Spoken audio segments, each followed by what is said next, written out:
প্রিয় শ্রোতা, আসসালামু আলাইকুম। আপনাদের জন্য শুরু করছি আমাদের বাংলাদেশের ইতিহাসের একটি গুরুত্বপূর্ণ বই, ফাঁসির মঞ্চে কর্নেল তাহের, একটি অজানা কাহিনী। আজ শুনবেন এই বইটির প্রথম পর্ব। ভূমিকা। কর্নেল আবু তাহেরের ফাঁসির ঘটনাটি বাংলাদেশের ইতিহাসের মতোই tragic. Mother revolution divorce her own son. বাংলাদেশের ক্ষেত্রে এটিই ঘটেছে। শেখ মুজিব, জিয়া, মঞ্জুর, তাহের, সিরাজ শিকদার এরা সকলেই ছিলেন দেশপ্রেমিক। তা সত্ত্বেও এ কথা সত্য যে এদের প্রত্যেকেই একজন আরেকজনের হাতে নিহত হয়েছেন। এই প্রক্রিয়াটাকে ইতিহাসের একটি দুষ্টচক্র বলা চলে। ফরাসি বিপ্লবের সময় যে ভদ্রলোক গিলেটিন অর্থাৎ যে হননযন্ত্রের উদ্ভাবন করেছিলেন, ভাগ্যের পরিহাস এই যে সেই ভদ্রলোককেও গিলেটিন যন্ত্রে প্রাণ দিতে হয়েছিল। নাজি জার্মানিতে একজন সৈন্য যুদ্ধে বীরত্ব প্রদর্শনের জন্য সিলভার ক্রস লাভ করেছিল। পরে দেখা গেল সে সৈনিকটি ব্রিটিশের গুপ্তচর। সেনা আইনে মৃত্যুদণ্ড হল গুপ্তচর বৃত্তির একমাত্র শাস্তি।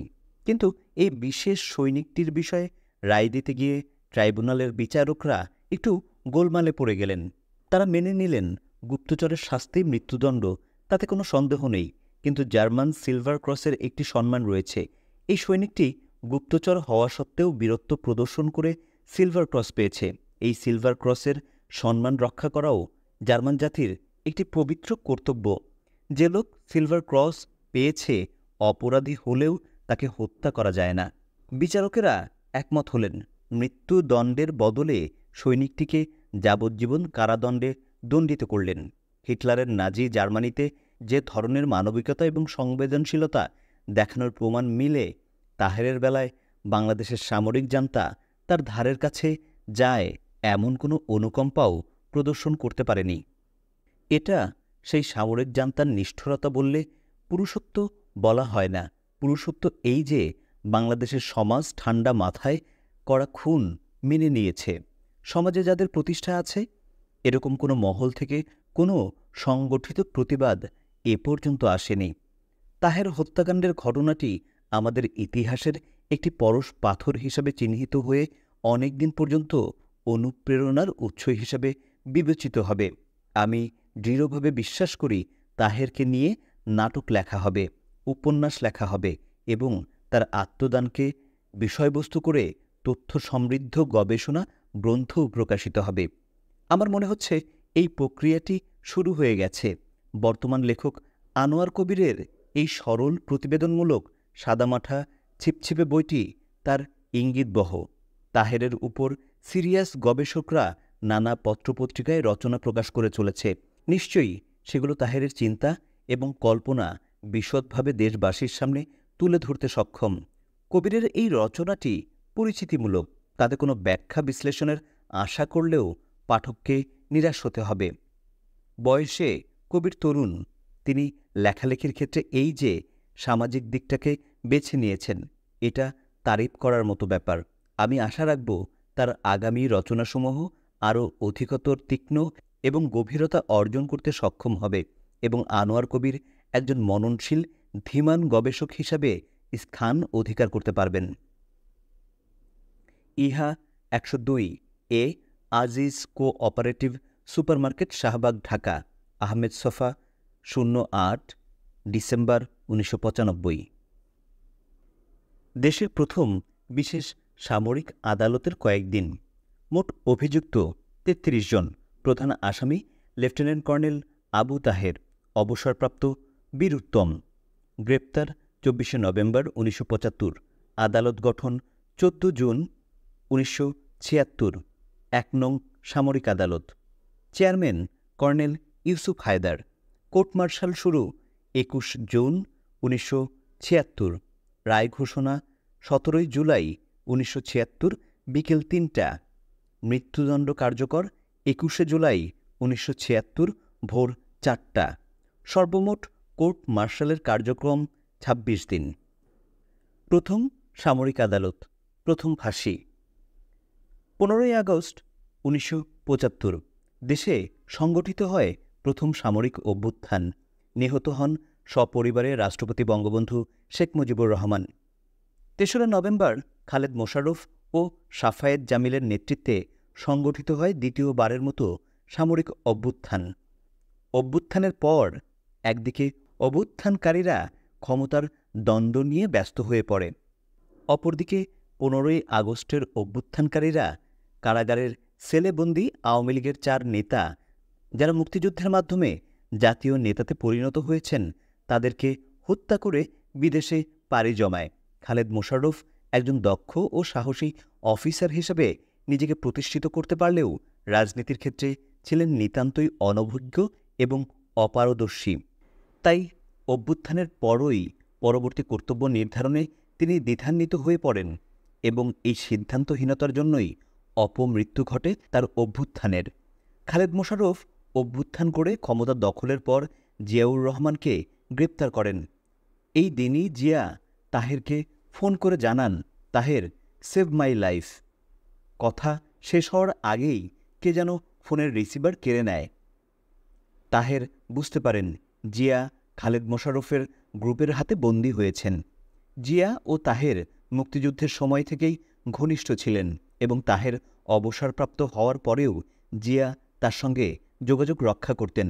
তাই জিয়া গৃহবন্দী হওয়ার সময়ই আসন্ন বিপদের কথা ভেবে ফোন করে তাহেরের সাহায্য কামনা করেন। এই অনুরোধ অনুযায়ী তাহের বিপ্লবী সৈনিক সংস্থাকে সিপাহী বিপ্লবের আহ্বান জানিয়ে খালেদ মোশাররফের বিরুদ্ধে অভিযান চালাতে নির্দেশ দেন, যার পরিণতিতে সংগঠিত হয় সিপাহী বিদ্রোহ। মুক্ত হয়ে ক্ষমতায় অধিষ্ঠিত হন জিয়া। ২২শে সেপ্টেম্বর ১৯৭২ কর্নেল তাহের সেনাবাহিনী হতে পদত্যাগ করেন। পদত্যাগের পর তাহের নবগঠিত রাজনৈতিক দল জাসদের সঙ্গে যুক্ত হন। ৭৪ সালে জাসদ বিপ্লবী গণবাহিনী গড়ে তুললে তাহের নেতৃস্থানীয় পদ লাভ করেন। তারই উদ্যোগে সেনাবাহিনীর অভ্যন্তরে বিপ্লবী সৈনিক সংস্থা গড়ে ওঠে। এই সংস্থার সৈনিকরা তাহেরের নারায়ণগঞ্জের বাসায় যাতায়াত করত।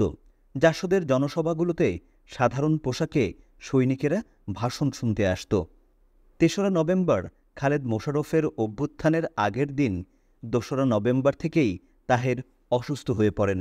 এর মধ্যে নানান দুশ্চিন্তায় থেমে থেমে সারা ঘর পায়চারি করছিলেন। এই সময় তার বাসার টেলিফোন বেজে ওঠে। ঢাকা থেকে হাসানুল হক ইনু, সিরাজুল আলম খান ফোনে তাহেরকে ঢাকায় ভয়ার্ত এবং নৈরাজ্যজনক পরিস্থিতির খবর দেন। এদিন বিকেলে বেশ কিছু সংখ্যক সিপাহী, এনসিও মানে নন কমিশনড অফিসার, জেসিও মানে জুনিয়র কমিশনড অফিসার তাহেরের নারায়ণগঞ্জের বাসায় আসে। অসুস্থতার জন্য তাহের সকলের সঙ্গে দেখা করেননি। শুধুমাত্র কয়েকজন এসে শয়নকক্ষে তাহেরকে সার্বিক অবস্থা সম্পর্কে অবহিত করেন। ক্যান্টনমেন্টে সৈনিকদের মাঝে চরম উত্তেজনার কথা তারা তাহেরকে জানায় এবং এই পরিস্থিতিতে তাদের কর্তব্য সম্পর্কে পরামর্শ চায়। তাহের তাদেরকে প্রয়োজনীয় পরামর্শ দিয়ে বিদায় দেন। ৫ম ও ৬ষ্ঠ নভেম্বর মুসলিম লীগ ও জাতীয় সমাজতান্ত্রিক দল সেনানিবাসে ও সারা দেশে লিফলেট ছড়িয়ে দেয়। এইসব লিফলেটে খালেদ মোশাররফকে দেশদ্রোহী ও ভারতের দালাল হিসাবে আখ্যায়িত করে বলা হয় যে খালেদ মোশাররফ বাংলাদেশকে ভারতের কাছে বিক্রি করে দিতে চায়। এই সময় সকল রাজনৈতিক দলই ছিল নিষিদ্ধ, কিন্তু জাসদ কাজ করেছিল বিপ্লবী সৈনিক সংস্থা এবং বিপ্লবী গণবাহিনীর আবরণে। লিফলেটগুলোর মধ্যে জাসদ এবং মুসলিম লীগ উভয় রাজনৈতিক দলই একটি বিষয়ে একমত ছিল, আর তা হচ্ছে খালেদ একজন বিশ্বাসঘাতক ভারতের দালাল এবং সে ঘৃণিত বাকশাল ও মুজিববাদ ফিরিয়ে আনতে চাইছে। জীবন দিয়ে হলেও এই সরকারের পতন ঘটানো হবে। জাসদ এক ধাপ আরও এগিয়ে গেল। তারা বলল, সিনিয়র অফিসাররা নিজেদের স্বার্থে জওয়ানদের ব্যবহার করছে। সাধারণ মানুষ ও জওয়ানদের ব্যাপারে তাদের কোনো মাথা ব্যথা নেই। গণজাগরণের ডাক দিয়ে জাসদ ১২টি দাবি পেশ করে। এগুলোর মধ্যে ছিল ব্যাটম্যান প্রথা বাতিল করতে হবে, সৈনিকদের অফিসারদের ব্যক্তিগত কাজে ব্যবহার করা চলবে না, পোশাক ও পদমর্যাদার ক্ষেত্রে জওয়ান ও অফিসারদের ব্যবধান দূর করতে হবে, দুর্নীতির বিরুদ্ধে কঠোর ব্যবস্থা নিতে হবে, সকল রাজবন্দীকে মুক্তি দিতে হবে। জাসদের দাবিসমূহ তাৎক্ষণিকভাবে সৈনিকদের সমর্থন আদায়ে সক্ষম হয়। ট্যাঙ্ক রেজিমেন্টের হাবিলদার বারি জাসদের লিফলেটের ভাষা লিখেন এবং কর্নেল তাহের তা অনুমোদন করেন। তাহেরের অগ্রজ আবু ইউসুফের বাসা থেকে সৈনিক সংস্থার ইউনিট প্রধানরা লিফলেটের বান্ডিলগুলো নিয়ে যায় এবং বিলি করে। 6 নভেম্বর বিকেলে সৈনিক সংস্থার কিছু সংখ্যক এনসিও জেসিও নারায়ণগঞ্জের তাহেরের বাসভবনে আসেন। তাদের নেতা ছিল কর্পোরাল ফখরুল। এই দলের সঙ্গে তাহের ঢাকায় আসেন। অসুস্থতার কথা বলা হলে তিনি ইঞ্জেকশন নেন। একটা বড় স্টেশন ওয়াগন গাড়িতে শুয়ে তাহের ঢাকায় আসেন। গাড়িটি এলিফ্যান্ট রোডে তাহেরের অগ্রজ আবু ইউসুফের বাসায় এসে থামে। পাশেই থাকতেন ইংরেজি সাপ্তাহিক ওয়েব পত্রিকার সম্পাদক। তার টেলিফোনে জাসদ নেতা যারা জেলের বাইরে ছিলেন তাদের সঙ্গে যোগাযোগ করা হয়। ডক্টর আখলাকুর রহমান, সিরাজুল আলম খান, হাসানুল হক ইনু বাসায় চলে আসেন। তাহের সবাইকে পরিস্থিতি এবং সৈনিকদের মনোভাব ব্যাখ্যা করে অতি দ্রুত পরিকল্পনার মাধ্যমে আমরা একটি অভ্যুত্থান ঘটাতে পারি। পরের দিন সকালে ডক্টর আখলাকুর রহমানের বাসায় আবার বৈঠক হয়। 6 নভেম্বর সন্ধ্যাতেই আবু ইউসুফের বাসায় কর্নেল তাহের সৈনিক সংস্থার কমান্ডারদের প্রয়োজনীয় নির্দেশ দেন। অভ্যুত্থানের সময় নির্ধারিত হয় 7 তারিখ রাত 1টা। সিগন্যাল রেজিমেন্টের নায়েক সিদ্দিকীর উপর দায়িত্ব দেয়া হয় জিয়াউর রহমানকে বন্দিদশা থেকে উদ্ধার করে নিয়ন্ত্রণে নিয়ে নেওয়া। আর্মি হেডকোয়ার্টারের দায়িত্ব দেয়া হয় সুবেদার মাহবুবকে। বঙ্গভবনের দায়িত্ব দেয়া হয় সুবেদার জালালকে। রেডিও স্টেশনের দায়িত্ব দেয়া হয় সুবেদার শামসুলকে। গুলশানে প্রকৌশলী আনোয়ার সিদ্দিকীর বাসায় পরিকল্পনা চূড়ান্ত হয়। বিরাট হলরুমে সৈনিকদের সভায় হাসানুল হক ইনু উপস্থিত ছিলেন। বেশ কিছু সৈনিক বক্তব্য রাখে। তাদের বক্তব্য ছিল, আমাদের দুর্নীতিবাজ অফিসারদেরকে আমরা দেখব, আপনারা দেশের দুর্নীতিবাজ ব্যক্তিদের একটা কিছু করবেন।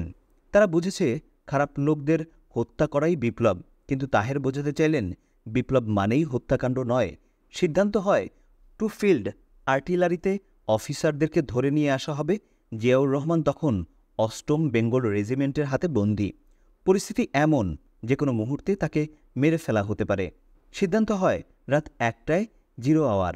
ঠিক হয় অভ্যুত্থানের শুরুর সঙ্গে সঙ্গে গণবাহিনীর একটি দল মাইক নিয়ে বেরিয়ে পড়বে।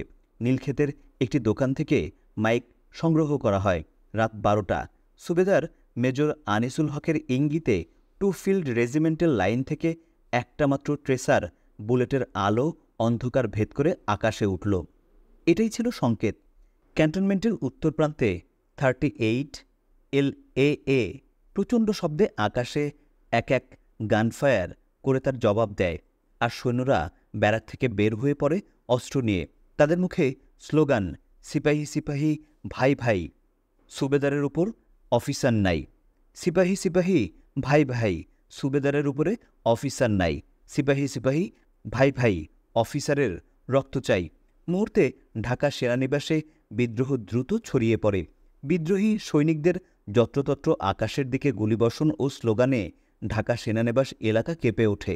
বলা যায় জাসদের শ্রেণী সংগ্রামের ডাকে আপাতদৃষ্টিতে সৈনিকেরা অফিসারদের হত্যা করা শুরু করে। এভাবে যে সকল সৈনিক 15ই আগস্টের অভ্যুত্থানকারী অফিসারদের বিদেশ যাওয়ার ফলে ভীত হয়ে পড়েছিল, এখন তারা কর্নেল তাহেরের আহ্বানে সিপাহী বিদ্রোহে স্বতঃস্ফূর্তভাবে অংশগ্রহণ করে। সিপাহী বিপ্লবের প্রথম ধাক্কা লাগে 10 জন তরুণ আর্মি অফিসারের উপর। এরা ছিল 2য় ফিল্ড আর্টিলারি ব্যারাকের কাছে একটি অফিসার্স মেসে। অফিসারদের একজন ব্যাটম্যান এই সময়ে বারান্দা দিয়ে ছুটতে ছুটতে চিৎকার করে বলতে লাগল, জীবন নিয়ে পালান, সিপাহীরা আপনাদের খুন করতে আসছে। অফিসারেরা বিন্দুমাত্র দেরি না করে সাদা পোশাকে মেসের পেছন দিকের দেয়াল টপকে চলে এলেন সম্মিলিত সামরিক হাসপাতালের পেছনের ধান খেতে। তারপর গ্রামের লোকজনদের সহায়তায় তারা মিরপুর রোডের মধ্য দিয়ে শহরের নিরাপদ স্থানে চলে যায়। তাদের মধ্যে একজন ছিলেন বেগম জিয়ার ছোট ভাই সেকেন্ড লেফটেন্যান্ট সাইদ ইস্কান্দার। দ্বিতীয়, সিপাহীরা অল্প সময়েই ক্যান্টনমেন্ট দখল করে নেয়। প্ল্যান অনুযায়ী রাত 2:30টায় গণবাহিনীর একটি টিম মাইক নিয়ে রাস্তায় বেরিয়ে যায়। শুরু হয়ে যায় মাইকিং। মাইকিংয়ের ভাষা ছিল, বাংলাদেশ দেশপ্রেমিক গণবাহিনী, সেনাবাহিনী, বিমান বাহিনী, নৌবাহিনী, বিডিআর ষড়যন্ত্রের বিরুদ্ধে অভ্যুত্থান করেছে। জনসাধারণকে অনুরোধ করা হচ্ছে রাস্তায় বেরিয়ে অভ্যুত্থানকারীদের সঙ্গে একাত্ম ঘোষণা করুন। এদিকে রাত 1টায় সুবেদার সারোয়ারের নেতৃত্বে একদল সৈনিক গৃহবন্দী জিয়াকে মুক্ত করে ঘাড়ের উপর বসিয়ে বিজয় উল্লাস করতে করতে ২য় ফিল্ড রেজিমেন্ট আর্টিলারির সদর দপ্তরে নিয়ে আসে। জিয়ার তখন উস্কো খুস্কো চেহারা। সৈনিকরা তাকে মুক্ত করে বলল, সিপাহী বিপ্লব শুরু হয়েছে। কর্নেল তাহের, আমাদের নেতা, আপনাকে নিয়ে যেতে বলেছেন। জিয়া নাটকীয়তার আশ্রয় নিয়ে চিৎকার করে বললেন, তাহের আমার বন্ধু, সে কোথায়? এই ক্যান্টনমেন্ট তাকে ছেড়ে যেতে হয়েছিল। সে এখান থেকে নেতৃত্ব দেবে। সে আমার নেতা, তাকে এখানে নিয়ে এসো। জিয়ার আচরণে সৈনিকরা মুগ্ধ হয়ে যায়। তাকে না নিয়েই ফিরে আসে। এখান থেকে জিয়া প্রথম জেনারেল খলিলকে ফোনে জানান যে তিনি মুক্ত। জিয়া উপস্থিত সৈনিকদের সাথে গভীর আনন্দে আলিঙ্গন করেন এবং ব্রিগেডিয়ার মীর শওকত, কর্নেল আব্দুর রহমান ও কর্নেল আমিনুল হককে নিয়ে আসতে বলেন। তিনি সৈনিকদের উদ্দেশ্যে বলেন যে তিনি রক্তপাত চান না, সবাইকে শান্ত হতে বলে পরিস্থিতি মোকাবেলায় সবার সাহায্য কামনা করেন। তারপর জিয়া বঙ্গভবনে অবস্থানরত সাফায়েত জামিলকে ফোন করেন এবং বলেন, let us forget and forgive and united the army. Safayat জামিলের তখনও ধারণা ছিল তার ব্রিগেডের বেঙ্গল রেজিমেন্টের সৈন্যরা তার প্রতি অনুগত আছে এবং তার আদেশ মান্য করবে এবং তথাকথিত সিপাহী বিদ্রোহে যোগ দেবে না। সাফায়েত জামিল জিয়াকে কর্কশভাবে জবাব দেন, nothing doing, we will sort this out in the morning. কিন্তু সাফায়েত জামিল বঙ্গভবনের দেয়াল অতিক্রম করে অপর পাশে ঝাঁপিয়ে পড়েন। পায়ে গুরুতর আঘাত পেয়ে তিনি মুন্সিগঞ্জ চলে যান এবং মুন্সিগঞ্জের এসডিপিওর কাছে আত্মসমর্পণ করেন। পরে তাকে ঢাকা কেন্দ্রীয় কারাগারে স্থানান্তর করা হয়। 7 নভেম্বর রাত 1:30 বিদ্রোহী সৈনিকরা বেতার কেন্দ্র দখল করে সিপাহী বিপ্লবের কথা ঘোষণা করে। তাহেরের অগ্রজ ইউসুফের বাসা থেকে আবু ইউসুফ, তাহের, ইনু ক্যান্টনমেন্টের দিকে জিপে রওনা হয়ে যান। তাহেরের অনুজ আনোয়ারকে বাসায় রেখে যাওয়া হয় রেডিওর ঘোষণা ঠিক করার জন্য। সিরাজুল আলম খানের সঙ্গে টেলিফোনে যোগাযোগ করা হয়। রাস্তার মাইকের ঘোষণার অনুরূপ একটি ঘোষণা রেডিওর জন্য তৈরি করা হয়। রাজশাহীর দৈনিক বার্তা শামসুদ্দিন তখন আনোয়ারের সঙ্গে ছিলেন। মোটরসাইকেলে দুজন রেডিও অফিসের দিকে ছুটে যান। পিজির মোড়ে মেশিনগান হাতে সৈনিকরা পাহারা দিচ্ছিল। তারা বললেন, আমরা কর্নেল তাহেরের লোক, রেডিও অফিসে যাচ্ছি। ওরা সেলুট করে পথ ছেড়ে দিল। রেডিওতে ক্যাপ্টেন জাহাঙ্গীর প্রহরায় ছিলেন। সেখানে শামসুদ্দিনকে রেখে আনোয়ার ছুটে গেলেন মাইকিংয়ের ঘোষণা পরিবর্তনের জন্য। বলা হলো, সবাই যেন শহীদ মিনারে যায়। সেখানে সৈনিক জনতার মিলন সভা হবে। তেজগাঁও পোস্তগোলার শ্রমিকরা দলে দলে রাস্তায় সৈনিকদের সঙ্গে মিছিল শুরু করে দেয়। রাতেই ট্রাক ভর্তি আর্মি এসে তাহেরের অগ্রজ আবু ইউসুফের বাসার সামনে থেমে যায়। জওয়ানরা স্লোগান দিতে থাকে, সিপাহী বিপ্লব জিন্দাবাদ। এখানে কর্নেল তাহের নায়েক সিদ্দিকির কাছে জানতে চান, হোয়ার ইজ জিয়া? নায়েক সিদ্দিকি জবাব দেন, সব ঠিক আছে, জিয়া সাহেব আপনাকে নিতে পাঠিয়েছেন। তাহের তখনই বুঝতে পারে জিয়াকে নিয়ন্ত্রণে আনতে না পারায় সব ভুল হয়ে গেছে। সৈনিকরা কর্নেল তাহেরকে প্রথমে সকাল 5:30টায় ২য় ফিল্ড রেজিমেন্ট আর্টিলারির সদর দপ্তরে নিয়ে আসে।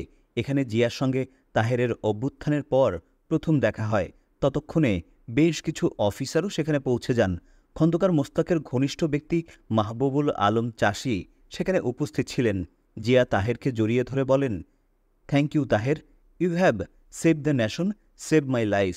নাও what ever you say I will must অবে।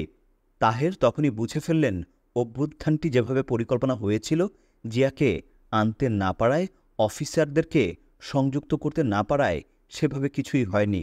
তখন তিনি সিদ্ধান্ত নেন, কোনো কনফ্রন্টেশন নয়, একটা ডেমোক্র্যাটিক গভর্নমেন্ট যদি ফর্ম করানো যায় সেটাই হবে আপাতত সাফল্য। তাহের জিয়াকে বললেন, সৈনিকদের 12 দফা মেনে নাও, প্রিজনারদের ছেড়ে দাও, নির্বাচনের তারিখ ঘোষণা করো।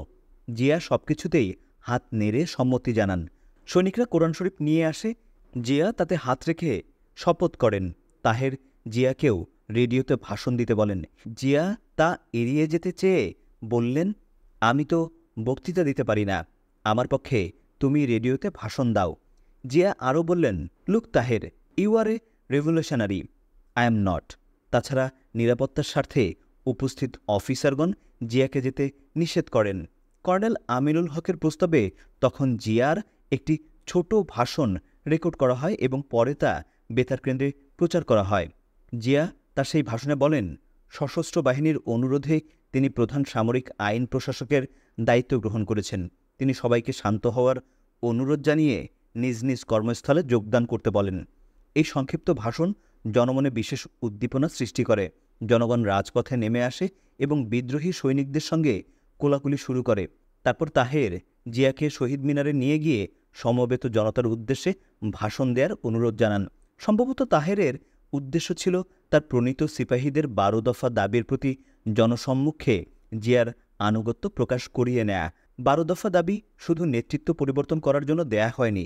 বস্তুত এই দাবিনামায় সেনাবাহিনীর কাঠামো পরিবর্তন করে সেনাবাহিনীকে দেশের দরিদ্র মানুষের স্বার্থ রক্ষার জন্য শ্রেণী সংগ্রামের অঙ্গীকার ঘোষিত হয়। জিয়া বিনম্রভাবে তাহেরের এই অনুরোধ প্রত্যাখ্যান করেন। পরে জিয়া বিকালে যখন বেতার কেন্দ্রে যান, তখন ঘরভর্তি উত্তেজিত সিপাহীদের সামনে তাহের জিয়াকে 12 দফা দাবিনামা দেন এবং সই করতে বলেন। জিয়া উপায়ন্তর না দেখে সই করেন, কিন্তু বেতার ভাষণে সুকৌশলে 12 দফা দাবির কথা উল্লেখ না করে সৈনিকদের ব্যারাকে ফিরে গিয়ে অস্ত্র জমা দিতে বলেন। 4 সকালে সৈনিক সংস্থার একটি দল কর্নেল তাহেরের নির্দেশে ঢাকা কেন্দ্রীয় কারাগার থেকে জাসদের সকল রাজবন্দীকে মুক্ত করতে যায়। জেল কর্তৃপক্ষের নির্দেশে সকল রাজবন্দী মুক্তি হওয়ার প্রস্তুতি নিচ্ছিল। এই সময় বন্দী জাসদ নেতা এ আওয়াল নির্দেশ দেন, আমরা কজন এখনই বেরিয়ে যাই, পরে আপনাদের মুক্ত করা হবে। এরপর আওয়াল শ্রমিক নেতা মোহাম্মদ শাহজাহান এবং জাসদের সহসভাপতি মির্জা সুলতান রাজাসহ অন্য সকলকে রেখে বিপ্লবী সৈনিকদের সাথে বেরিয়ে আসেন। মেজর জলিল ও আসম রব পরের দিন মুক্তি পান। তারা যথাক্রমে ময়মনসিংহ ও রাজশাহী কারাগার থেকে ঢাকা এসে পৌঁছান 9 নভেম্বর। এদিকে 7 নভেম্বর ভোরবেলা থেকে বেলা বাড়ার সঙ্গে সঙ্গে বিদেশি সাহায্য সংস্থা সাদা গাড়িগুলোতে করে একদল সৈনিক ও মাদ্রাসা হোস্টেল থেকে নিয়ে আসা কিছু ছাত্র এবং কয়েকটি দল সিপাহী জনতার মাঝে বিশৃঙ্খল আচরণ করছিল। এদের মধ্যে অন্যতম ছিল সুবেদার মেজর সারোয়ারের চালানো ট্যাঙ্ক। এই সারোয়ার 15ই আগস্টের বঙ্গবন্ধু হত্যার অভ্যুত্থানে অংশ নিয়েছিল। খন্দকার মোস্তাকের ফ্রেমে বাঁধানো ছবিতে হঠাৎ করে শহর ছেয়ে গেল। সেই ছবি নিয়ে এই দলটি বিক্ষিপ্তভাবে মোস্তাকের পক্ষে উস্কানিমূলক সাম্প্রদায়িক স্লোগান দিচ্ছিল। শহীদ মিনারে উপস্থিত বিপ্লবী জনতা শান্তিপূর্ণভাবে এই সমস্ত উস্কানিমূলক তৎপরতা ও বিশৃঙ্খল কার্যকলাপ বন্ধ করার চেষ্টা করে। শহীদ মিনারে ভোর থেকেই বিপ্লবী গণবাহিনীর সদস্য, সাধারণ সৈনিক, জাসদ, ছাত্রলীগ, শ্রমিক লীগের কর্মী সমর্থকদের উদ্যোগে মাইকে বিপ্লবের তাৎপর্য ও গুরুত্ব সম্পর্কে অনবরত বক্তৃতা ও স্লোগান চলছিল। একটু আগে সদ্য কারাগার থেকে বেরিয়ে আসা শ্রমিক নেতা মোহাম্মদ শাহজাহান মাইকে এসে ঘোষণা দেন, এরপর গণমিছিল শুরু হবে এবং সে অনুযায়ী বক্তব্য দিতে শুরু করেন। কিন্তু খন্দকার মোস্তাকের ছবি বহনকারী একটি সামরিক জিপ থেকে হঠাৎ করে গুলিবর্ষণ করে সমাবেশটিকে ছত্রভঙ্গ করে দেয়া হয়। 5 কর্নেল তাহের জিয়াকে দিয়ে আর একবার সৈনিকদের 12 দফা দাবি অনুমোদন করিয়ে নিতে চেষ্টা চালান। সকাল 11টার সময় 2য় ফিল্ড রেজিমেন্ট আর্টিলারি সদর দপ্তরে এক সভা হয়। জিয়া ভবিষ্যৎ কর্মপন্থা ঠিক করার উদ্দেশ্যে আলোচনার জন্য এ সভা ডাকেন। এই সভায় উপস্থিত ছিলেন জেনারেল ওসমানী, জেনারেল খলিল, বিমান বাহিনীর প্রধান তৈয়ব, MH খান, মাহবুবুর রহমান চাষী এবং কর্নেল আবু তাহের। তাহেরকে এই সভায় ডাকা হয় এজন্য যে সিপাহী বিপ্লবের সময় তার সমর্থকরা সবচেয়ে বেশি তৎপর ও সোচ্চার ছিল। সভায় প্রথম আলোচনার বিষয় ছিল কে প্রেসিডেন্ট হবেন তা নির্বাচন করা। মোস্তাকের দিন শেষ হয়ে গেছে, তবু ওসমানী এবং চাষী চাইলেন তাকেই পুনরায় প্রেসিডেন্ট করা হোক। এই সময়ে তারা জনগণের মনে উত্থাপিত একটি সাধারণ দাবিরই প্রতিধ্বনি করলেন। প্রকৃতপক্ষে সিপাহী বিপ্লবের সময় জেনারেল জিয়ার পরে খন্দকার মোস্তাকই ছিলেন একটি অংশের কাছে সবচেয়ে জনপ্রিয় ব্যক্তিত্ব। জেনারেল খলিল এবং আবু তাহের এটার বিরোধিতা করলেন। জিয়া নিজে গত কয়েক মাসে মোস্তাকের কার্যকলাপে সন্তুষ্ট ছিলেন না। তিনি যখন শান্তভাবে বিচারপতি সাইমের নাম প্রেসিডেন্ট হিসেবে প্রস্তাব করলেন, তখন সঙ্গে সঙ্গে সিদ্ধান্ত নেওয়া হয় সায়েমই প্রেসিডেন্ট হিসেবে বহাল থাকবেন। সভার সিদ্ধান্ত জিয়ার মত অনুযায়ী গৃহীত হল না।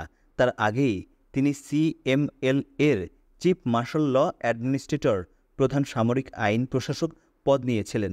কাজেই তিনি ভাবলেন বিপ্লবের নেতা হিসেবে তিনি অবশ্যই এই পদে বহাল থাকবেন। কিন্তু জেনারেল খলিল সবাইকে অবাক করে দিয়ে বললেন, প্রেসিডেন্টের উপর কারো থাকা ঠিক নয়। তিনি যুক্তি দিয়ে বললেন, প্রেসিডেন্টেরই সিএমএলএ হওয়া উচিত। তাহের খলিলের বক্তব্য সমর্থন করলেন। কাজেই প্রেসিডেন্ট সায়েম একই সঙ্গে সিএমএলএ নিযুক্ত হলেন। জেনারেল জিয়া অপর দুই বাহিনী প্রধানের সাথে উপসামরিক আইন প্রশাসক হিসেবে নিযুক্ত হলেন। জিয়া এই হেনস্থা নীরবে সহ্য করলেন, কিন্তু এই একটি কারণে তিনি জেনারেল খলিলকে কোনো দিন ক্ষমা করতে পারেননি। সবাই অন্য যেসব বিষয়ে সিদ্ধান্ত নেওয়া হলো, এর মধ্যে ছিল দ্রুত গণতন্ত্র পুনঃপ্রতিষ্ঠা করতে হবে এবং রাজবন্দীদের মুক্তি দিতে হবে। মুক্তির ব্যাপারে জাসদ সবচেয়ে বেশি আগ্রহী ছিল, কারণ তাদের দলের প্রথম সারির নেতৃবৃন্দ এবং অসংখ্য কর্মী এই সময়ে জেলে বন্দী ছিলেন। সভায় কর্নেল তাহের সিপাহীদের 12 দফা দাবি উত্থাপন করলেন, কিন্তু সভায় উপস্থিত কেউই দাবির প্রতি সমর্থন জানালেন না। তাহের এই অপমান ভুললেন না।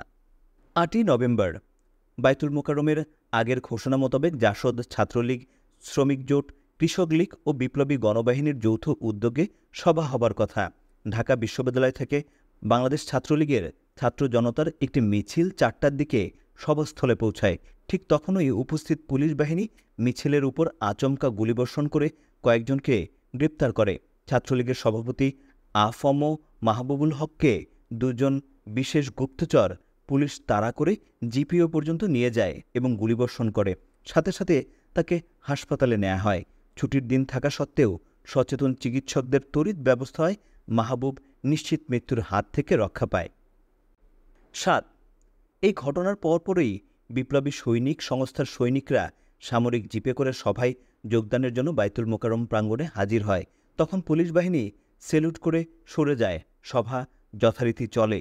সভা শেষে মিছিল বের হয়ে শহীদ মিনারে শেষ হয়। শহীদ মিনার, বায়তুল মোকাররম সহ অভ্যুত্থানের পর থেকে সকল ঘটনায় জাসদ পরিষ্কারভাবে বুঝতে পারে যে অভ্যুত্থান তাদের হাতছাড়া হয়ে গেছে।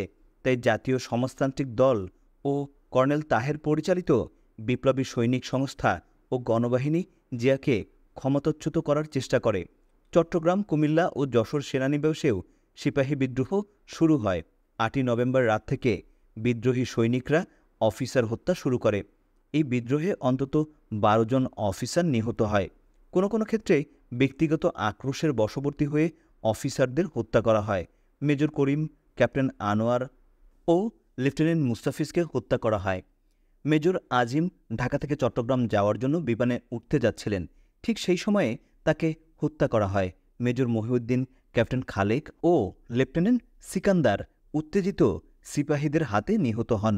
এই অন্তর্ঘাতমূলক হত্যাকাণ্ডে সেনাবাহিনীতে ব্যাপক বিশৃঙ্খলা সৃষ্টি হয়। অফিসাররা তাদের পরিবারবর্গ সহ সেনানিবাস ছেড়ে নিরাপদ স্থানে চলে যেতে থাকেন। সেনাবাহিনীর কাঠামো ভেঙে পড়ার উপক্রম হয়। জিয়া সিনিয়র অফিসার সহ সেনা সদরে কঠোর প্রহরায় অবস্থান করতে থাকেন এবং অফিসারদের ইউনিট ব্যারাকে অবস্থান করতে নির্দেশ দেন। পরদিন 9 নভেম্বর জিয়া গ্যারিসন সিনেমা হলে সমবেত সৈনিকদের উদ্দেশ্যে এক জ্বালাময়ী বক্তৃতায় বলেন যে কোনো অফিসারকে হত্যা করার আগে তাকে প্রথম হত্যা করতে হবে, কারণ তিনিও একজন অফিসার। আর যদি সৈন্যরা তার আদেশ মানেন তাহলে কোনো অফিসারকে হত্যা করা চলবে না, অস্ত্রাগারে অস্ত্র জমা দিতে হবে। উপস্থিত সৈন্যরা জিয়ার এই ভাষণে অস্ত্র সমর্পণে রাজি হয়। জিয়া অফিসারদের উদ্দেশ্যে অনুরূপ বক্তৃতা দিয়ে গিয়ে বললেন, don't run away like cowards, if you run they will chase you, behave like officers and save the nation. অপরদিকে সদ্য মুক্তিপ্রাপ্ত আসম আব্দুর রব, মেজর জলিল ও মোহাম্মদ শাহজাহান সৈনিকদের অস্ত্র জমা না দিতে আহ্বান জানিয়ে শ্রেণী সংগ্রামের ডাক দেন। কর্নেল তাহের সৈনিকদের 12 দফা দাবি আদায় না হওয়া পর্যন্ত অস্ত্র জমা না দেওয়ার নির্দেশ দেন। সুতরাং কর্নেল তাহেরের বাহিনী জিয়ার জন্য বিপজ্জনক হয়ে দেখা দেয়। এখানে উল্লেখযোগ্য, কর্নেল তাহের সমাজের যে পরিবর্তন সিপাহী বিদ্রোহের মাধ্যমে বাস্তবায়ন করতে চেয়েছিলেন, বাংলাদেশের জনগণ তথা বিদ্রোহী সৈনিকরা সে বিষয়ে সচেতন ছিলেন না। সাধারণ সৈনিকদের মধ্যে জিয়ার জনপ্রিয়তা থাকায় তার দেশপ্রেমমূলক উদাত্ত আহ্বানের ফলে সেনানিবাস প্রায় শান্ত হয়ে পড়ে। ব্যাটম্যান প্রথা বিলোপ ও কিছু অর্থনৈতিক সুবিধা বৃদ্ধিতে বিদ্রোহ স্থিমিত হয়ে পড়ে। জিয়া যখন 23শে নভেম্বর রাতে বেতার ও টেলিভিশনে ভাষণ দিচ্ছিলেন, আমি রাজনৈতিক নই, আমি সৈনিক, আমরা কোনো বিশৃঙ্খলা, কোনো রক্তপাত চাই না, তখন সশস্ত্র পুলিশ বাহিনী রব, জলিল, হাসানুল হক ইনু এবং কর্নেল তাহেরের বড় ভাই ফ্লাইট সার্জেন্ট আবু ইউসুফ খানকে গ্রেপ্তার করে। পরদিন 24শে নভেম্বর সকালে তাহেরকে ঢাকা বিশ্ববিদ্যালয়ের SM হল থেকে গ্রেপ্তার করা হয়। দুদিন পর কর্নেল তাহেরকে মুক্ত করার জন্য একটি নাটকীয় ঘটনা ঘটে। তাহেরকে মুক্ত করার লক্ষ্যে ভারতীয় হাইকমিশনারকে জিম্মি হিসেবে আটকের প্রচেষ্টা চালায় জাসদের একটি ক্ষুদ্র গ্রুপ। অপারেশনে কর্নেল তাহেরের ছোট ভাই সাখওয়াতও অংশ নেয়। বাংলাদেশে নিযুক্ত ভারতীয় হাইকমিশনার এর প্রহরারত পুলিশের গুলিবর্ষণে তাহেরের ছোট ভাই সহ 4 জন নিহত হয়, আর হাইকমিশনার সমর সেন তার হাতেও গুলিবিদ্ধ হন। ব্যর্থ হয় পরিকল্পনাটি। জাতীয় সমাজতান্ত্রিক দলের 10,000 সদস্য কারারুদ্ধ হন। ঢাকা কেন্দ্রীয় কারাগারের ভিতর বিশেষ ট্রাইব্যুনালে 21শে জুন 1976 কর্নেল তাহেরের বিচার শুরু হয়। কর্নেল তাহেরের সঙ্গে মোট 33 জনকে অভিযুক্ত করা হয়। জাতীয় সমাজতান্ত্রিক দলের নেতৃবৃন্দ ও 20 জন সৈনিক অভিযুক্তদের অন্তর্ভুক্ত ছিল। 7ই নভেম্বরের ঘটনায় তাহেরের পুরো পরিবারই সক্রিয়ভাবে অংশগ্রহণ করে। মামলায় তাহেরের 2 ভাইকে আবু ইউসুফ খান ও ওয়ারসেত হোসেন বেলাল বিভিন্ন মেয়াদে কারাদণ্ডে দণ্ডিত করা হয়। তাহেরের ভাই আনোয়ার হোসেন বেকসুর খালাস পান। 26শে নভেম্বর ভারতীয় হাইকমিশনারের সামনে মারা যান তাহেরের ভাই সাখাওয়াত হোসেন বাহার। কর্নেল তাহের যে অপরাধ করেছিলেন সেই অপরাধের জন্য প্রকাশ্য আদালতে তার বিচার হতে পারত, কিন্তু তা না করে কারাগারে তার গোপন বিচারের ব্যবস্থা করা হয়। তাহেরের বিরুদ্ধে যেসব অভিযোগ আনা হয় সেগুলোর মধ্যে অন্যতম হচ্ছে যে তাহের বৈধ সরকারকে ক্ষমতাচ্যুত করার জন্য সিপাহীদের নির্দেশ দিয়েছিলেন। এই বৈধ সরকার বলতে খালেদ মোশাররফের 4 দিনের সরকারকে বোঝায় এবং সেই বিদ্রোহ সংগঠিত করে তাহের জিয়াকে মুক্ত করেছিলেন। তাহেরের দুর্ভাগ্য যে বিদ্রোহের মাধ্যমে জিয়াকে তিনি শুধু মুক্তই করেননি, ক্ষমতাসীন করেছেন। সেই বিদ্রোহের জন্য তাকে আদালতের কাঠগড়ায় দাঁড়াতে হলো। তাহেরকে তার বিরুদ্ধে অভিযোগ খণ্ডন করার জন্য আইনসম্মতভাবে সুযোগ সুবিধা দেয়া হয়নি। যেদিন বিচার শুরু হয় কেবল সেদিনই তাকে অভিযোগনামা দেয়া হয় এবং তার আগে তাকে আইনজীবীদের পরামর্শ নেওয়ার সুযোগ দেয়া হয়নি। 8. কর্নেল তাহেরের নেতৃত্বে পরিচালিত সিপাহী বিদ্রোহটি পর্যালোচনা করলে দেখা যায় যে বিদ্রোহের প্রথম থেকেই তা ছিল ভুল ভ্রান্তিতে পরিপূর্ণ। বিপ্লবী সৈনিক সংস্থার সদস্যরাও সঠিকভাবে বিদ্রোহের মর্ম উপলব্ধি করতে পারেনি, কারণ এদেশের সৈনিকদের রাজনীতি সম্পর্কে স্বচ্ছ ধারণা ছিল না। একটি সদ্য যুদ্ধবিধ্বস্ত স্বাধীন পুনর্গঠিত সেনাবাহিনীর সদস্য ছিল তারা। তারা ছিল সাধারণ কৃষক, নিম্নবিত্ত সমাজ হতে আগত, আর এই বিদ্রোহে প্রথম থেকেই অফিসারদের অন্তর্ভুক্তি ছিল না। বিদ্রোহের সময় থেকেই সিপাহীরা মনে করেছে বিপ্লব হল অফিসার হত্যা। এছাড়া বিদ্রোহের পরে কর্নেল তাহেরের উচিত ছিল যথোপযুক্ত সিদ্ধান্ত নেয়া। এই বিদ্রোহে যেহেতু অফিসারদের সংযুক্ত করা হয়নি, সেহেতু বিদ্রোহের পরেই প্রয়োজন ছিল তাদের একটা গভর্নমেন্ট গঠন করা, ক্ষমতা নিজেদের নিয়ন্ত্রণে নিয়ে নেওয়া এবং রেডিওতে নেতা হিসেবে ঘোষণা দিয়ে তাহেরের নিজেই বক্তৃতা করা। তাহলে জনগণও জানত কর্নেল তাহেরই তাদের নেতা, জিয়া নন। 15ই আগস্টের পরের গভর্নমেন্টের লোকজনের সঙ্গে শলা-পরামর্শ বা মিটিংয়ের মাধ্যমে আলোচনার ভিত্তিতে গভর্নমেন্টের ফর্ম করা ছিল এই অভ্যুত্থানের সবচেয়ে বড় ব্যর্থতা। এজন্যই 15ই আগস্টের পরের গভর্নমেন্টের লোকজন ছিনতাই করে নেয় বিদ্রোহটি এবং ব্যর্থতায় পর্যবেসিত হয় এই বিদ্রোহ। খালেদ মোশাররফের অভ্যুত্থানের পর খালেদ মোশাররফ যে রকম ভুল করেছিলেন, তাহেরেরও ভুল ছিল অনেকটা সেরকমই। খালেদ মোশাররফ অভ্যুত্থান করে সেনাবাহিনীর চিফ অব জাস্টিস জিয়াকে বন্দি করলে সারা ক্যান্টনমেন্টেই ঘটনাটি ফাঁস হয়ে যায়। এ কেমন কথা? আর্মি চিফ অফ স্টাফ বন্দী, খালেদ মোশাররফ এবং সাফায়াত জামিলের জিয়াকে বন্দী করার এই ভুল পদক্ষেপের জন্য সকলের অলক্ষ্যেই একদিনেই জিয়ার জনপ্রিয়তা ক্যান্টনমেন্টে আকাশচুম্বী হয়ে যায়। প্রতিটি সৈনিকের সহানুভূতি জিয়ার দিকে আকৃষ্ট হয়। এর জন্য জিয়াকে কিছুই করতে হলো না। সারা ক্যান্টনমেন্টে একটি কথাই সৈনিকদের মুখে মুখে ফিরল, জিয়া বন্দী, চিফ অফ স্টাফ বন্দী। অফিসারদের এসব কার্যকলাপ কোনো সৈনিকেরই পছন্দ হয়নি। 4 নভেম্বর জাসদ ও মুসলিম লীগের বিলিকৃত লিফলেটগুলোতে খালেদ মোশাররফকে দেশদ্রোহী, ভারতের দালাল, বিশ্বাসঘাতক হিসেবে আখ্যায়িত করায় সাধারণ সৈনিকরা খালেদ মোশাররফের উপর প্রচণ্ড ক্ষোভে ফেটে পড়ে। ঘটনা জিয়ার পক্ষেই যায়। তাই 7 নভেম্বর কর্নেল তাহেরের অভ্যুত্থানের সময় বিপ্লবী সৈনিক সংস্থার সদস্য, যার পরিমাণ তুলনামূলক খুব কমই ছিল, সৈনিক অফিসাররা ব্যতীত সকল সৈনিক অফিসাররাই মনে করেছে বিদ্রোহটি সংগঠিত হয়েছে জেনারেল জিয়ার অনুগত সৈনিক কর্তৃক এবং তাকে বাঁচাবার জন্যই। তাই বিপ্লবী সৈনিক সংস্থার অল্প কিছু সংখ্যক সৈনিক অফিসারদের তাহেরের পক্ষে স্লোগান চাপা পড়ে যায় জিয়ার পক্ষের স্লোগানের জন্য। আর সুযোগ বুঝে বিদ্রোহের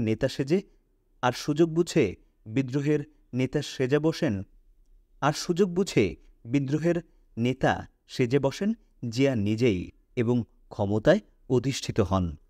তাহেরের পক্ষের অভ্যুত্থান হাইজ্যাক হয়ে চলে যায় জিয়ার পক্ষে। 24 নভেম্বর তাহেরকে গ্রেপ্তার করে ঢাকা কেন্দ্রীয় কারাগারে অভ্যন্তরীণ করা হয়। গ্রেপ্তার করার 2 সপ্তাহের মধ্যেই জিয়া তাহেরকে রাজশাহী জেলে স্থানান্তরিত করার আদেশ দেন। স্থলপথে যাতায়াত ঝুঁকিপূর্ণ হবে ভেবে 6 ডিসেম্বর হাতকড়া পরানো তাহেরকে হেলিকপ্টারে করে রাজশাহীতে নিয়ে যাওয়া হয়। রাজশাহীর কারাগারে শুরু হয় তাহেরের নিঃসঙ্গ জীবন। পরবর্তী 6 মাস ধরে তিনি ভাগ্য জানার অপেক্ষায় রইলেন। ইতিমধ্যে তাহের বিপ্লবের যে শক্তি উন্মোচন করেছিলেন, জিয়া তা দমনের কাজে নিয়োজিত হন। বেঙ্গল ল্যান্সার এর মতো আরও কয়েকটি ইউনিটকে ভেঙে দেয়া হয়। অন্যদিকে মার্চে চট্টগ্রাম আর এপ্রিলে বগুড়া সেনানিবাসে সৈনিকদের মধ্যকার গোলযোগ শক্ত হাতে দমন করা হয়। 22 মে 1976 কর্নেল তাহেরকে হেলিকপ্টারে করে রাজশাহী থেকে ঢাকায় আনা হয়। কড়া নিরাপত্তা ব্যবস্থার মধ্যে তাকে ঢাকা কেন্দ্রীয় কারাগারে রাখা হয়। সংবাদপত্রের লোকজনও জানতে পারল না কি হতে যাচ্ছে। 15 জুন এক সরকারি ঘোষণায় জানা যায় যে 1 নং বিশেষ সামরিক আদালত গঠন করা হয়েছে। এর চেয়ারম্যান হচ্ছেন কর্নেল ইউসুফ হায়দার। তিনি 71-এর মুক্তিযুদ্ধে অংশগ্রহণ করেননি। তিনি ছিলেন একজন পুনর্বাসিত অফিসার, তবে রক্ষণশীল বটে। কার বিচার হবে সরকারি ঘোষণায় এর কোনো উল্লেখই ছিল না। তবে ঘোষণায় যে আইনের উল্লেখ করা হয় তা বিদ্রোহ ও বিশ্বাসঘাতকতার আওতায় পড়ে। ট্রাইব্যুনাল গঠিত হবার কয়েকদিনের মধ্যেই সরকার নিয়ন্ত্রিত দ্য বাংলাদেশ টাইমস পত্রিকার পেছনের পাতায় ছোট্ট করে একটি আইন বিজ্ঞপ্তি প্রচার করা হয়। এতে 11 জন লোককে 21 জুনের মধ্যে ট্রাইব্যুনালের সামনে হাজির হতে আদেশ দেয়া হয়। অন্যথায় তাদের অনুপস্থিতিতে বিচার পরিচালিত হবে বলে উল্লেখ করা হয়। এই 11 জনের মধ্যে প্রথম জন ছিলেন জাসদের অন্যতম নেতা সিরাজুল আলম খান। বাকি 10 জনের মধ্যে 7 জনই ছিলেন প্রতিরক্ষা বাহিনীর সদস্য। দৈনিক ইত্তেফাক একটু সাহস করে অঘোষিত নিউজ ব্ল্যাক আউটের বিরুদ্ধে যে ষড়যন্ত্র মামলার শুরু, এই শিরোনামে 1 ইঞ্চির একটি সংবাদ প্রকাশ করে। ইত্তেফাক সম্পাদক আনোয়ার হোসেন মঞ্জুকে সেনা সদরে জরুরি তলব করা হয়। তাকে সাবধান করে দেয়া হয় যে ভবিষ্যতে এই ধরনের কাজ করলে তাকে গ্রেপ্তার করা হবে। কি হতে যাচ্ছে তা যারা বোঝার এ খবর থেকে ঠিকই বুঝে নিয়েছিলেন। 9 লরেন্স লিফসুলৎস তখন ঢাকায়। তিনি মামলা চলাকালে এর সংবাদ সংগ্রহ করতে গিয়ে কিরূপ অবস্থার সম্মুখীন হয়েছিলেন তার বর্ণনা তার বাংলাদেশ দ্য আনফিনিশড রেভলিউশন গ্রন্থে প্রকাশ করেছেন। এছাড়া তিনি ওই গ্রন্থে মামলার বিভিন্ন দিকও আলোচনা করেছেন। লরেন্স লিফসুলৎস তার বাংলাদেশ দ্য আনফিনিশড রেভলিউশন অনুবাদ মুনির হোসেন অসমাপ্ত বিপ্লব তাহেরের শেষ কথা গ্রন্থে লিখেছেন, বর্তমান লেখক মে মাসের দিকে ঢাকায় পৌঁছান বাংলাদেশে চলমান সংকট সম্বন্ধে রিপোর্ট করার জন্য। ইতিমধ্যে ভারত ফারাক্কা বাঁধের মাধ্যমে গঙ্গার স্রোত ঘুরিয়ে দেয় বাংলাদেশের পশ্চিমাঞ্চলের কৃষি ব্যবস্থা বিপর্যয়ের সম্মুখীন হয়েছিল। বাংলাদেশে আসার কিছুদিন পরই স্বরাষ্ট্র মন্ত্রণালয়, সেনাবাহিনী আর জাসদের পরিচিত সূত্র থেকে জানতে পারি ৬৯-এ শেখ মুজিবের আগরতলা ষড়যন্ত্র মামলার পর দ্বিতীয় চাঞ্চল্যকর রাজনৈতিক মামলা শুরু হতে যাচ্ছে। তাহের ছাড়াও আরও ৩৩ জনকে বিচারের জন্য তলব করা হয়। এর মধ্যে সেনাবাহিনীর ২২ জন সদস্য ছিল। বেসামরিক আসামিদের সবাই ছিলেন কারা অন্তরীণ জাসদ নেতা। এদের মধ্যে ছিলেন জাসদ সভাপতি এম এ জলিল, সাধারণ সম্পাদক আসম আব্দুর রব, কৃষক লীগের সাধারণ সম্পাদক হাসানুল হক ইনু, শ্রমিক লীগের সভাপতি মোহাম্মদ শাহজাহান, ছাত্রলীগের সাধারণ সম্পাদক মাহমুদুর রহমান মান্না, বিশিষ্ট অর্থনীতিবিদ ড আখলাকুর রহমান এবং ইংরেজি সাপ্তাহিক ওয়েভ এর সম্পাদক K B M Mahmud. Dhaka কেন্দ্রীয় কারাগারের উঁচু হলদে দেয়ালের ভেতর ২১ জুন বিচার শুরু হয়। এই দেশের ইতিহাসে এর আগে আর কখনো কোনো মামলা এভাবে জেলের ভেতরে অনুষ্ঠিত হয়নি। দেশের ভেতরে এই বিচারের খবর সম্পূর্ণ ব্ল্যাক আউট আরোপ করা হয়। আসামিপক্ষের উকিলদের সবাইকে বিচারের কার্যবিবরণী গোপন রাখার ব্যাপারে শপথ নিতে হয়। কারাগারের নিরাপত্তা ব্যবস্থা ছিল অভূতপূর্ব। প্রতিটি প্রবেশপথে বালুর বস্তার পেছনে আড়াল নিয়ে সদা প্রস্তুত সেনা সদস্যরা। মনে করা হয় কোর্টে যাবার পথে যদি গোলমাল বাধে, সেই ভয়েই কর্তৃপক্ষ বিচারটা জেলের ভেতরেই করার সিদ্ধান্ত নেয়। ঢাকা কেন্দ্রীয় কারাগারের লোহার দরজাগুলো খুলে গেল। মামলার প্রথম দিন মামলার পোশাকে সজ্জিত ৩০ জন ব্যারিস্টার ভেতরে ঢুকলেন। বন্ধ হয়ে গেল ভারী প্রবেশদ্বার। সেদিন নিয়তি বড় নিষ্ঠুর পরিহাস করেছিল। এমন এক সময়ে সশস্ত্র বিদ্রোহের অভিযোগ আনা হলো যখন অস্ত্রের মুখে এবং শুধুমাত্র অস্ত্রের মুখে পরপর ৩ বার সরকার পরিবর্তন হয়েছে। উপরন্তু খালেদ মোশাররফের সহযোগী অফিসার যারা ৩রা নভেম্বরের অভ্যুত্থানে জড়িত ছিলেন, যাদের সরকারিভাবে ভারতীয় চর বলে অভিযোগ করা হয়েছিল, তাদের অনেককেই ইতিমধ্যে ছেড়ে দেওয়া হয়েছে। এদের মধ্যে উল্লেখযোগ্য হচ্ছেন ব্রিগেডিয়ার সাফায়েত জামিল।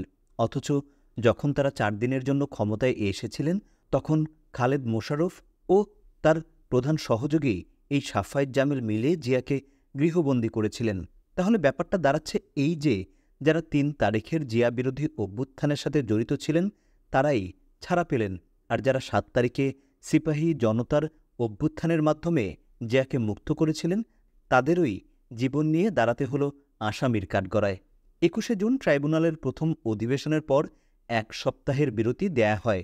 সরকারপক্ষের যে মামলা সাজাতে ৬ মাস সময় লেগেছিল, সেই মামলায় আত্মপক্ষ সমর্থন করতে বিবাদী উকিলদের সময় দেয়া হলো মাত্র ১ সপ্তাহ।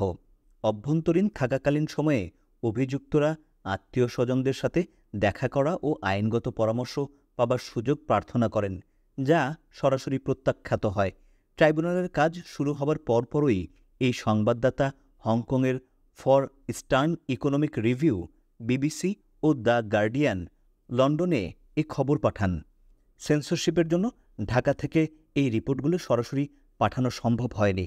ব্যাংককের যাত্রী জনৈক ব্যক্তি তার সাথে করে রিপোর্ট নিয়ে যান ও পরে থাইল্যান্ড থেকে তা সরাসরি পাঠানো হয়। এভাবেই ঢাকাবাসীরা এই মামলার ব্যাপারে প্রথম সংবাদ পান বিবিসি বাংলা বিভাগের মাধ্যমে।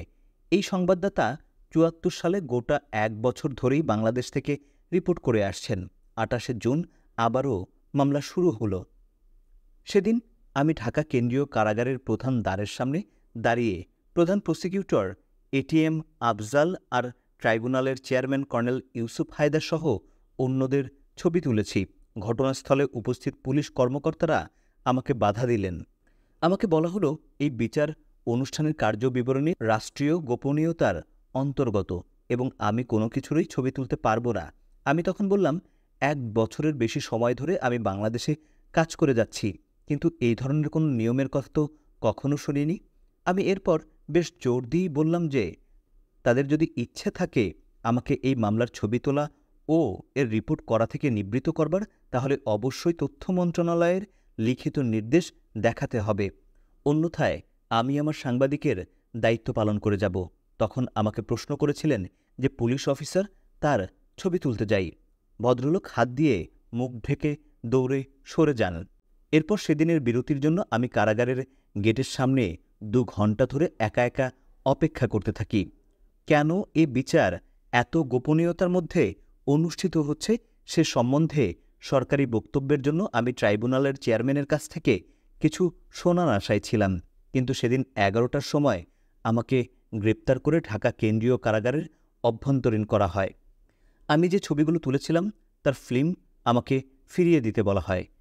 আমাকে অন্তরীণকারী লেফটেন্যান্ট ও পুলিশ কর্মকর্তাদের আমি সরাসরি জানিয়ে দেই যে স্বেচ্ছায় আমি ফিল্ম ফিরিয়ে দেব না। এরা তখনই জাতীয় গোয়েন্দা সংস্থা এনএসআই ও সামরিক আইন সদরে টেলিফোন করেন। 1 ঘণ্টার মধ্যেই ঘটনা মিটমাটের জন্য 10 জন অফিসার এসে হাজির হন। শামীম আহমেদ নামে পরিচয়দানকারী এনএসআইয়ের একজন কর্মকর্তা আমার কাছে জানতে চান কেন আমি তাহেরের এই মামলার ব্যাপারে এত উৎসাহী। গোপন রাজনৈতিক বিচার তা স্ট্যালিন, ফ্র্যাঙ্কো বা জিয়া যেই করুন না কেন আমাকে সমান উৎসাহী করে তোলে। আমি আরও বললাম, মুজিবের হত্যাকারী 6 জন মেজরকে ধরে যদি আজ খালেদ মোশাররফ কেন্দ্রীয় কারাগারের ভিতর বিচার বসাতেন, কিংবা খালেদ আজ জীবিত থাকলে জিয়া যদি তাকে বিচারে আনতেন, তাহলেও আমি একইভাবে আমার কর্তব্য পালনে এগিয়ে আসতাম। জিয়া তাহেরকে এমন এক বিচার অনুষ্ঠানে উপস্থিত করেছেন যেখানে ভীত উকিলদের গোপনীয়তার ব্যাপারে শপথ নিতে বাধ্য করা হয়েছে। কাজেই সাংবাদিক হিসাবে আমি আমার কর্তব্য পালন করেই যাব। আমি বুঝতে পারি না সাধারণ মানুষকে এসব ঘটনা জানাতে অসুবিধা কোথায়। এই সময় শামীম আমার কাছ থেকে ক্যামেরাটা কেড়ে নিয়ে একজন টেলিকমিউনিকেশন অফিসারের হাতে দেন। American office of public safety প্রোগ্রামের অধীনে এই অফিসারটি কয়েক বছর আগেই নিউ ইয়র্কে প্রশিক্ষণপ্রাপ্ত হয়ে এসেছেন। এই যুবক তখন ক্যামেরা থেকে ফিল্ম খুলে দেন। কিছুক্ষণের মধ্যেই আমাকে ছেড়ে দেন নির্দেশ দিয়ে সামরিক আইন সদর দপ্তর থেকে একটা টেলিফোন আসে। একজন আর্মি মেজর বললেন, সরকারের পক্ষে একজন বিদেশি সংবাদদাতাকে আটকে রাখাটা কিছুটা বিব্রতকর হতে পারে।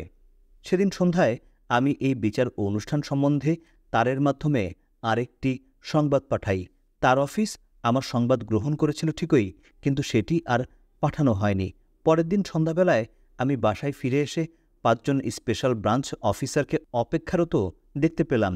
তারা জানালেন আমাকে আবারও গ্রেপ্তার করা হচ্ছে। তাদের কাছে নির্দেশ ছিল আমাকে যেন সরাসরি বিমানবন্দরে নিয়ে প্রথম ফ্লাইটে দেশের বাইরে পাঠিয়ে দেয়া হয়। পরবর্তী ফ্লাইটের গন্তব্যস্থল ছিল ভারত। ভারত থেকে ইন্দিরা গান্ধীর জরুরি অবস্থার আমলে আমাকে বহিষ্কার করা হয়েছিল। তখন ভারতে কড়া সেন্সরশিপ আরোপ করা হয়েছিল। বিদেশি সাংবাদিকরা কেউই তা মেনে চলতে উৎসাহী ছিলেন না। কাজেই আমিই একমাত্র সাংবাদিক নই যাকে ভারত থেকে বহিষ্কার করে সম্মানিত করা হয়েছিল। বহিষ্কৃতদের তালিকায় আমি ছিলাম শেষ ব্যক্তিমাত্র। আমি স্পেশাল ব্রাঞ্চের লোকদের বোঝাতে চেষ্টা করলাম যে ভারত থেকে ইতিমধ্যেই আমাকে একবার বহিষ্কৃত হবার কারণে তারা আমাকে আর সে দেশে পাঠাতে পারেন না। শেষমেশ আমেরিকান দূতাবাসের হস্তক্ষেপের ফলে আমাকে ব্যাংককের জন্য পরবর্তী ফ্লাইট না পাওয়া পর্যন্ত 3 দিন গৃহবন্দী করে রাখা হয়। 1 জুলাইতে আমাকে থাইল্যান্ড ডিপোর্ট করা হয়। তাহেরের বিচার অনুষ্ঠানের উপর এটাই ছিল শেষ স্থানীয় ও বৈদেশিক সংবাদসূত্র। এটিও বন্ধ হয়ে গেল। কর্তৃপক্ষ এবারে ৮-৬০ বেঁধে গোপনীয়তার মধ্যে তাদের কাজ চালিয়ে যেতে থাকল। এরপর আরও 17 দিন ধরে চলল বিচার। তাহের প্রথম দিকে এই ট্রাইব্যুনালকে বিচারের নামে প্রহসন করার সরকারি কায়দা বলে অভিষিক্ত করে বিচার অনুষ্ঠানে উপস্থিত হতে অস্বীকৃতি জানান। তাহের আরও দাবি করেন যে তার বিচার করতে হলে সেনাবাহিনীর মুক্তিযোদ্ধা অফিসারদের মধ্য থেকে বিচারকদের প্যানেল গঠন করতে হবে। ইউসুফ হায়দারের মতো লোকেরা যারা মুক্তিযুদ্ধে কোনো অংশই নেয়নি তাদের দিয়ে বিচার করা চলবে না। কিন্তু পরে ট্রাইব্যুনাল গঠিত হলে কোনো মুক্তিযোদ্ধা অফিসার এতে যোগ দিলেন না। তাহেরের উকিলরা অবশ্য শেষে তাকে ট্রাইব্যুনালের সামনে উপস্থিত হতে রাজি করান।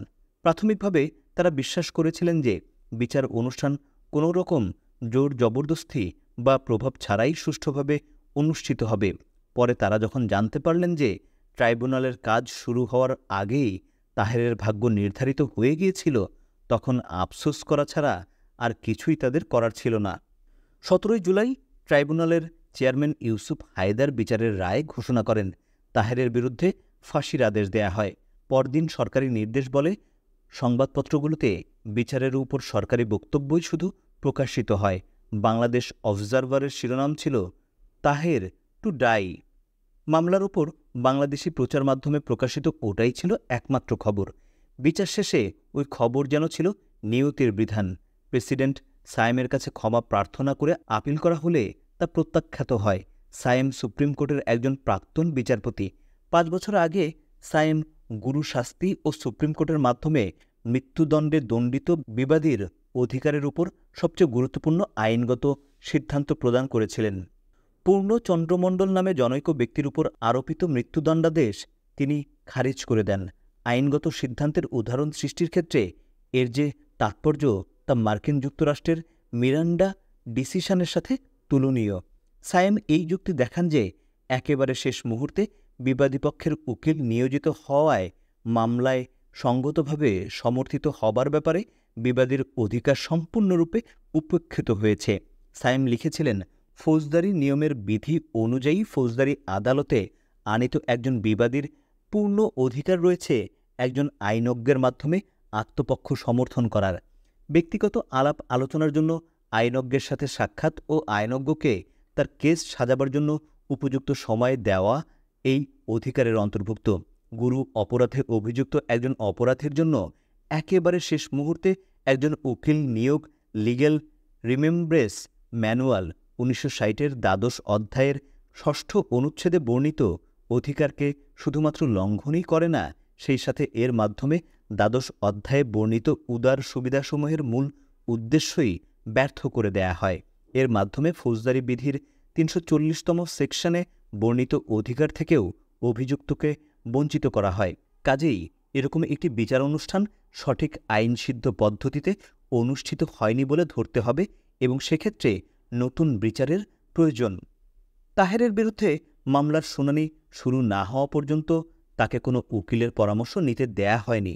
অথচ সায়েম, যিনি বিচারপতি থাকাকালীন সময়ে স্পষ্টভাবে উল্লেখ করেছিলেন পর্যাপ্তভাবে আত্মপক্ষ সমর্থনের সুযোগ না দিয়ে আইনের নামে কাউকে মৃত্যুদণ্ডাদেশ দেয়া যাবে না, তিনি দেশের প্রেসিডেন্ট হওয়া সত্ত্বেও তাহেরের মৃত্যুদণ্ডাদেশ বহাল রাখলেন। তাহেরের মৃত্যুদণ্ডের রায় ঘোষণার একদিনের মধ্যেই সায়েম তার সিদ্ধান্ত নেন।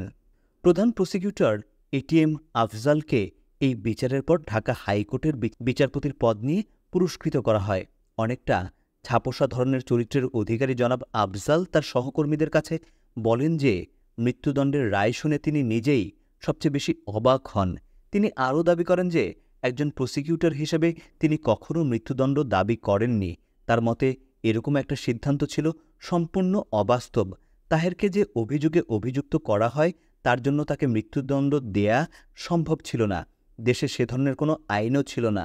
তাহেরের ফাঁসির আদেশ কার্যকর করার 10 দিন পর আইন মন্ত্রণালয় এই অসঙ্গতি দূর করে। 31শে জুলাই আইন মন্ত্রণালয় সামরিক আইনের 20তম সংশোধনী ধারা জারি করে। এর মাধ্যমে বাংলাদেশের প্রতিরক্ষা বাহিনীতে কোনো ধরনের রাজনৈতিক মতাদর্শ প্রচার এর অপরাধের শাস্তি ঘোষণা করা হয় মৃত্যুদণ্ড।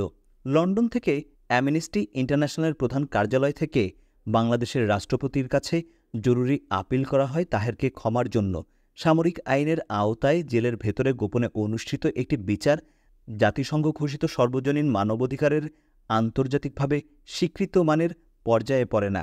সর্বোচ্চ আইনগত কর্তৃপক্ষের কাছে আপিল করার অধিকারসহ ফৌজদারি আদালতে আইনের স্বাভাবিক প্রক্রিয়ায় অভিযুক্তদের বিরুদ্ধে আনীত অভিযোগ প্রমাণ করা যেতে পারে। এই ছিল অ্যামনেস্টি ইন্টারন্যাশনালের তার বার্তার বিবরণ।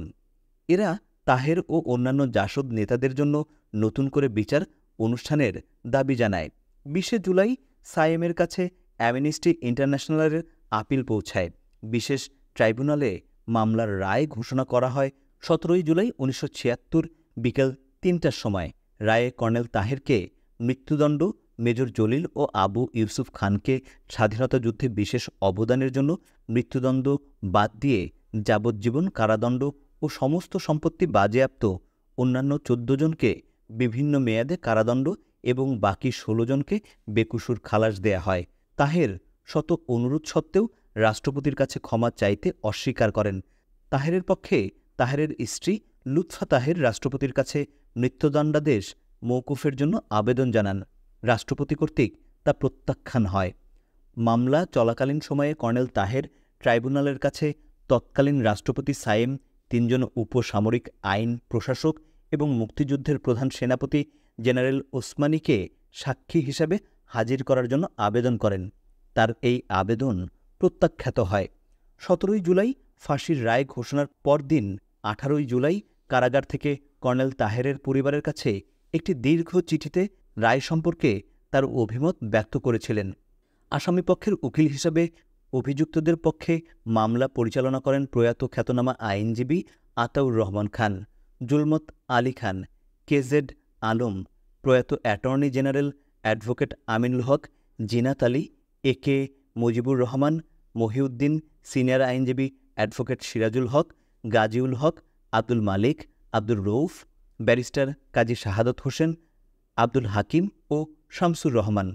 প্রয়াত আতাউর রহমান খান ও জুলমত আলী যৌথভাবে সকল অভিযুক্তের পক্ষে ওকালতি করেন। রায় ঘোষণার মাত্র 5 ঘণ্টার মধ্যে প্রচণ্ড তাড়াহুড়ো করে ট্রাইব্যুনালের চেয়ারম্যান মামলার সমস্ত কাগজপত্র নিয়ে বঙ্গভবনে যান।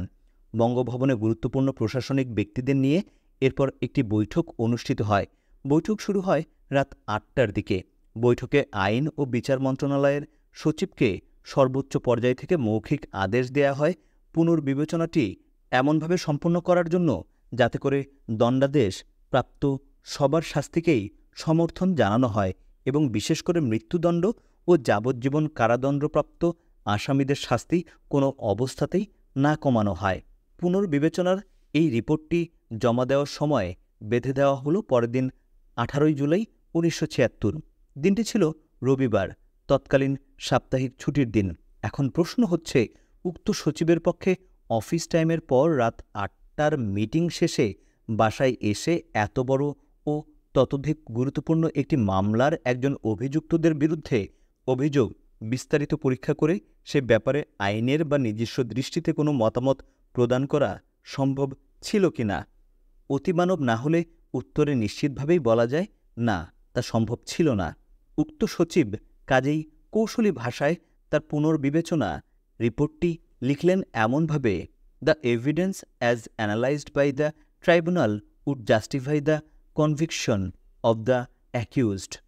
ট্রাইব্যুনাল যেভাবে অভিযোগগুলো বিচার করেছে তাতে করে অভিযুক্তদের বিরুদ্ধে আনীত শাস্তিগুলো যথার্থ বলেই মনে হয়। অর্থাৎ তিনি ভাষার মারপ্যাচে নিজস্ব মতামত প্রদানের ব্যাপারটি এড়িয়ে যান। অবশ্য তারপরেও তিনি সুপারিশ করেছিলেন 7ই নভেম্বর নায়ক হিসাবে এবং উত্থাপিত অভিযোগগুলোর আলোকেই কর্নেল তাহেরের শাস্তি কমিয়ে দেয়া হোক, কিন্তু এই সুপারিশ পরবর্তীতে আরেকটি মিটিং করে বাদ দিয়ে দেয় সরকার। 18 জুলাই রবিবার এই রিপোর্ট জমা দেবার পর রাষ্ট্রপতি সায়েম তাহেরের মৃত্যুদণ্ডাদেশ ও মেজর জলিল ও আবু ইউসুফ খানের যাবজ্জীবন কারাদণ্ডাদেশ বহাল রাখেন। পরদিন সংক্ষিপ্ত করে সংবাদটি প্রচারিত হয়। এই মামলায় সাক্ষী দিয়েছিলেন 7 জন। এরা প্রত্যেকেই ছিল সহ অভিযুক্ত। সরকার থেকে ক্ষমা করে দিয়ে এদেরকে রাজসাক্ষী করা হয়। এদেরকে ক্ষমা প্রদর্শনের কাজটিও খুবই চমৎকারভাবে সমাধা করা হয়। ট্রাইব্যুনাল গঠনের মাত্র একদিন পর 15 জুন তারিখে এদেরকে ক্ষমা করে রাজসাক্ষী করা হয়। মজার ব্যাপার হলো, সাক্ষীরা যে ফর্মে ক্ষমার আবেদন করেছিলেন সেগুলোর গঠন ছিল একেবারেই একই রকম। সাধারণত সাক্ষীদের বক্তব্যের সত্যতা যাচাই করার জন্য কোলাবরেট, নিরপেক্ষ প্রত্যক্ষদর্শী, ইন্ডিপেন্ডেন্স উইটনেস থাকে। এই মামলার ক্ষেত্রে এই বিধানটি উপেক্ষা করা হয় প্রকাশ্যে। রাজসাক্ষীদের ব্যাপারটি ছিল একটি সাজানো ও হাস্যকর ব্যাপার। মামলা চলাকালীন একটি ঘটনা থেকেই তা বোঝা যায়। মামলার এক পর্যায়ে রাজসাক্ষীদের একজন প্রত্যক্ষদর্শীর ভূমিকায় সাক্ষ্য প্রদান করেছিল ষড়যন্ত্রটি কারা সংগঠিত করেছে সে ব্যাপারে। তার মতে ষড়যন্ত্রকারীদের একজন হলেন ডক্টর আখলাকুর রহমান। ইনিও অন্যতম অভিযুক্ত ছিলেন। জেরার এক পর্যায়ে তাকে ডক্টর রহমানকে চিহ্নিত করতে বলা হলে সে উদ্ভ্রান্তর মতো এদিক ওদিক তাকাতে থাকে। শেষ পর্যন্ত ডক্টর রহমানকে সে চিহ্নিতই করতে পারেনি, অথচ ডক্টর রহমান তখন মঞ্চের সামনে দাঁড়ানো। 3 জুলাই 1976-এ আসামিপক্ষের আইনজীবী ফখরুল আলমকে এর সাক্ষ্য দিয়েই বিচার কাজের সূচনা হয়। বিস্তারিতভাবে জেরা করার জন্য ট্রাইব্যুনালের কাছে প্রার্থনা রাখলেও ট্রাইব্যুনাল সেই আবেদন প্রত্যাখ্যান করে দেয়। সাক্ষীরা জেরা সম্পর্কিত এই সিদ্ধান্ত ইউরোপিয়ান কনভিকশনাল হিউম্যান রাইটসের ধারা ৩ ঘ অনুচ্ছেদ এবং international convenient on civil and political rights ১৯৬৬ এর ধারা ১৪(৩) এর অনুচ্ছেদ ঙ এর সুস্পষ্ট পরিপন্থী। আন্তর্জাতিক মান্য এই আইনগুলোতে বলা হয়েছে, যদি কোনো ব্যক্তির বিরুদ্ধে আইন বিরোধী অভিযোগ উত্থাপিত হয় তবে অভিযুক্ত ব্যক্তির ন্যূনতম অধিকার থাকবে তার বিরুদ্ধে অভিযোগগুলো পরীক্ষা করার ও সাক্ষী আনার, ঠিক সেরকমভাবে যেমনভাবে তার বিরুদ্ধেও অভিযোগে ও সাক্ষী আনা হয়েছে। আমাদের এই পরিবেশিত বইগুলো যদি আপনাদের ভালো লেগে থাকে তাহলে আমাদের অনুরোধ থাকবে আমাদের audio books by book bank চ্যানেলটি সাবস্ক্রাইব করে আমাদের পাশেই থাকবেন। আর কি কি বই আপনারা শুনতে চান সেই বইগুলোর লিস্ট আমাদের কমেন্টসের মাধ্যমে শেয়ার করবেন। আর আমাদের বই এবং পরিবেশনা কেমন লাগছে তা জানিয়েও আমাদের কমেন্টস করতে পারেন। আপনাদের পাশে সব সময় আছে বাংলাদেশের যে কোনো বই নিয়ে কিংবা বিশ্বের যে কোনো বই নিয়ে audio books by book bank. সবাই ভালো থাকবেন। আল্লাহ হাফেজ। পরবর্তী পর্ব শোনার আমন্ত্রণ জানিয়ে আজকে এখানেই শেষ করছি। আল্লাহ হাফেজ।